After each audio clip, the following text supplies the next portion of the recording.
On a windswept ridge above Malta's southern coast, two ancient valleys carve their way toward the sea.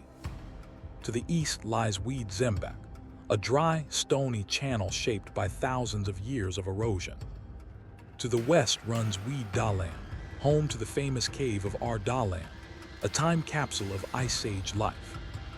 Between them rises a limestone spur crowned with weathered stones and broken walls.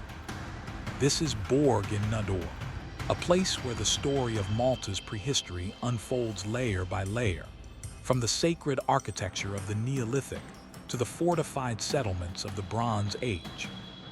If you like this type of content and you want to support this channel, please make sure to share and subscribe to be able to see more. The ridge of Borg in-Nadur stands at the mouth of St. George Bay, overlooking fertile terraces and the shimmering Mediterranean. Its steep sides made it naturally defensible, a perfect vantage point to watch for ships, herds, or strangers. Archaeologists have long noted how its position between Wied Żembaq and Wied Żembaq offered both protection and resources: fresh water in the valley floors, grazing land above, and access to the coast below. This landscape would shape human life here for more than 4,000 years. The first systematic excavations began in the early 20th century under the pioneering archaeologist Margaret A, who exposed great blocks of limestone megaliths arranged in curved lines. She believed she had found another of Malta's mysterious temples, built in the late Neolithic period.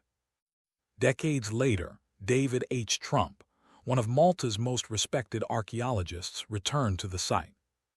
Trump's excavations in the 1950s and 60s revealed not only megalithic remains, but an extensive layer of Bronze Age habitation built directly above them. What had once been a sacred site was later reused as a settlement, even perhaps a fortified village. The earliest structures belonged to Malta's temple-building culture, the same civilization that raised Gigantia, Hajar-Im, and Tarshin. At Borg in-Nadur, their architecture survives in fragments: massive orthostats set in a rough curve, doorways framed with lintels, and altars carved from local stone. Archaeologists interpret these as parts of a smaller temple complex, dating to the late Neolithic, around 2500 BC. Though later disturbed by Bronze Age settlers, traces of decorative motifs, red ochre pigment, and flint tools still link the site to this island-wide ritual tradition. In its day, this hilltop temple may have served as a gathering point for communities living across southern Malta, a beacon visible from land and sea alike. Around 1500 BC, a profound change swept across the Maltese islands. The temple culture had faded. New people, or perhaps new ideas, emerged, bringing metallurgy, fortified living, and different pottery styles. At Borg in-Nadur, huts were built over the ruins of the temple. Hearths, storage pits, and middens replaced altars. The ridge became a defended settlement, with evidence of scarping and stone revetments strengthening the natural cliffs. The inhabitants used local limestone to erect circular and subrectangular houses, their floors littered with domestic pottery, animal bones, and marine shells. Trump's excavations revealed layers of ash, broken vessels, and cooking debris, the heartbeat of a thriving Bronze Age community. Scholars debate whether Borg in-Nadur's fortifications were continuous walls or simply enhanced scarps. Either way, the location itself, between the two valleys, was defense enough. From its crest, sentinels could see anyone approaching from the bay or the inland plateau. The people of Borg in-Nadur lived from land and sea. Their pottery, studied through archaeometric and petrographic analysis, shows both local production and influences from across the Mediterranean.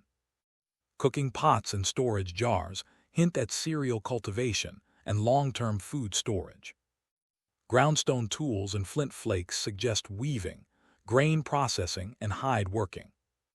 Animal bones reveal goats, sheep, and cattle, the staples of Bronze Age herding, while heaps of shells speak of fishing and shellfish gathering along the coast below. Recent zooarchaeological analyses from the University of Malta indicate that these diets changed seasonally, reflecting a well-organized subsistence pattern. Faunal and shell studies even record symbolic acts, such as shells placed deliberately in hearths, gestures that blur the line between the sacred and the domestic. Archaeology rarely stands alone. It is woven into its landscape. To understand Borg in-Nadur, scientists turn to Wied Żembaq, where deep-core samples record thousands of years of pollen and soil change. Micromorphological studies published by the MacDonald Institute show shifts in vegetation, episodes of erosion, and evidence of cultivation beginning in the Bronze Age. Increased cereal pollen and declining woodland taxa match the period when the hilltop settlement flourished, proof that its people cleared and farmed the surrounding slopes. Together, Wied Żembaq's pollen cores and Wied Dalam's cave deposits provide the environmental backdrop for Borg in-Nadur's rise and transformation. By the mid-2nd millennium BC, Borg in-Nadur had become more than a village. It was a stronghold. Archaeologists uncovered the remains of a massive outer wall on the southern side, facing Marsaxlokk Bay.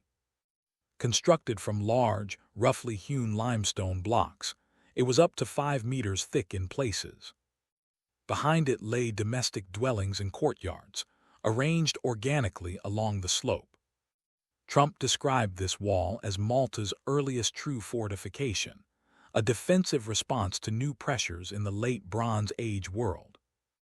Geomorphological studies published in the Journal of Mediterranean Archaeology suggest the wall's foundations were strategically placed on bedrock to prevent collapse on the steep gradient. Its construction required coordination and labor far beyond the needs of a single household, evidence of a communal or hierarchical organization. At Borg in-Nadur, society was adapting. Cooperation, leadership, and territorial control were becoming part of the islanders' identity. The pottery of Borg in-Nadur tells another story, one of contact and exchange. Scientific analysis has identified imported shards resembling Mycenaean and Sicilian styles, dating from roughly 1400 to 1200 BC. These fragments link Malta to the broader web of Bronze Age Mediterranean trade, stretching from the Aegean to the Tyrrhenian seas. While direct evidence of metalworking is sparse, slag residues found nearby hint that copper or bronze tools were used and possibly repaired on site. Stone loom weights and spindle whorls attest to textile production, perhaps traded for food or goods. Such finds, discussed in Mediterranean Prehistory Review, show that Borg in-Nadur was not isolated. Its inhabitants were part of a dynamic maritime world, one that brought ideas, materials, and technologies to the edges of Europe's ancient seas. Though the Bronze Age settlement replaced the old temple, traces of ritual life remained. At Borg in-Nadur, small altars and unusual deposits of animal bone and shells suggest that domestic spaces carried ritual meaning. The hilltop itself, overlooking 2 valleys and the sea, may have been chosen for both strategic and spiritual reasons.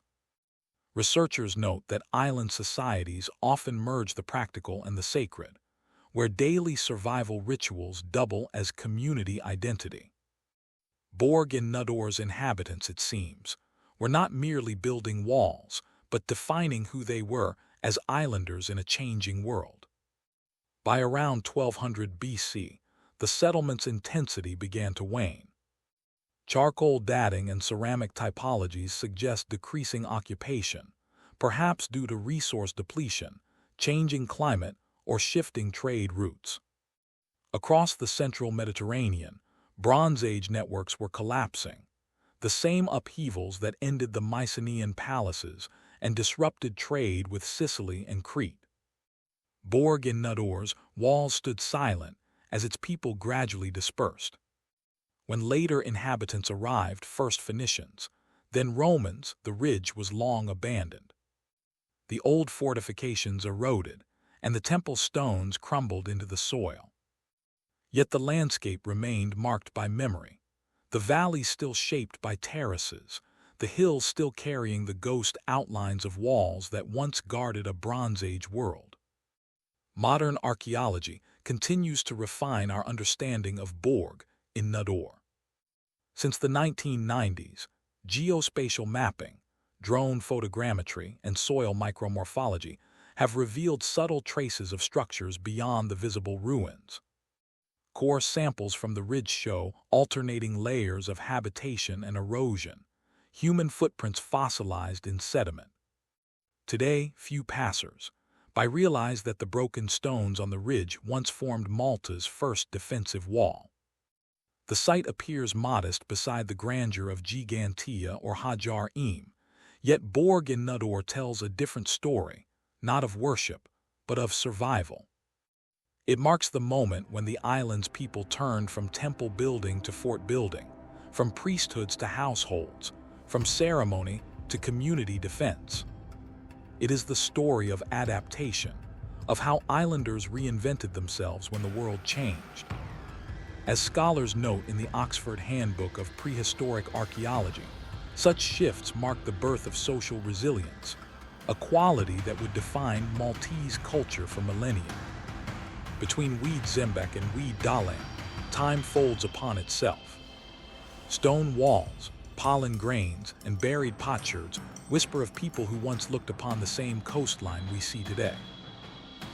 Thanks for watching, and please make sure to like and subscribe.